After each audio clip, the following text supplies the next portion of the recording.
వెల్లుల్లిపాయలు, మిరియాలు, ఎండుమిరగాయలు, జీలకర్ర వేసుకొని మిక్సీ కొట్టుకొని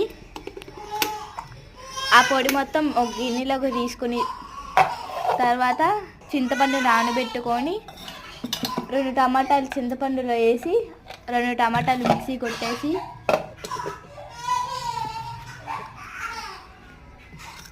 అలా రావాలి పొడి మెత్తగా. టమాటాలు మిక్సీ కొట్టేసి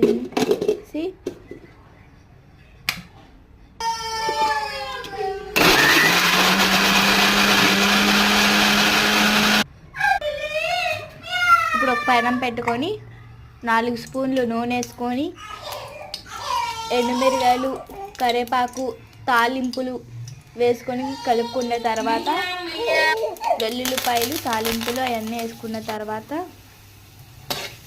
మన ఆడించుకున్న పొడి వేసుకొని కొంచెం కలుపుకున్న తర్వాత ధనియాల పొడి వేసుకోవాలి.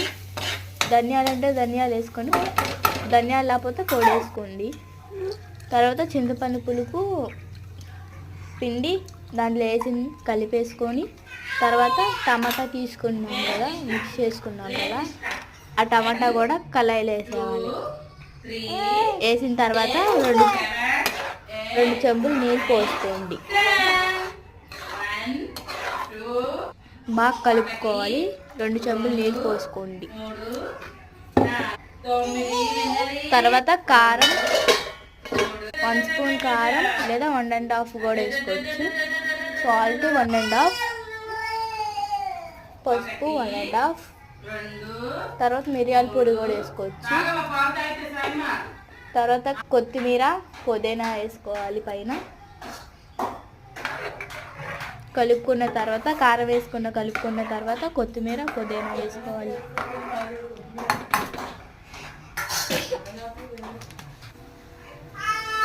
పుదీనాకు వేసుకోకపోయినా పడవాలి. కలుపుకున్న తర్వాత మూత పెట్టుకొని ఒక 10 నిమిషాలు మగ్గించుకోవాలి.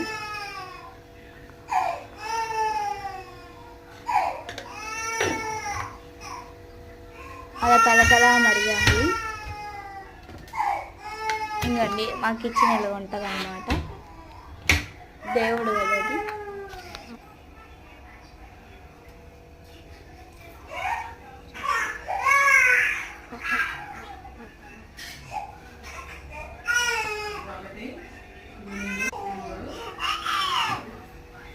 ఇప్పుడు ఇలా మరిగిందా తర్వాత కట్టేసుకోవాలి.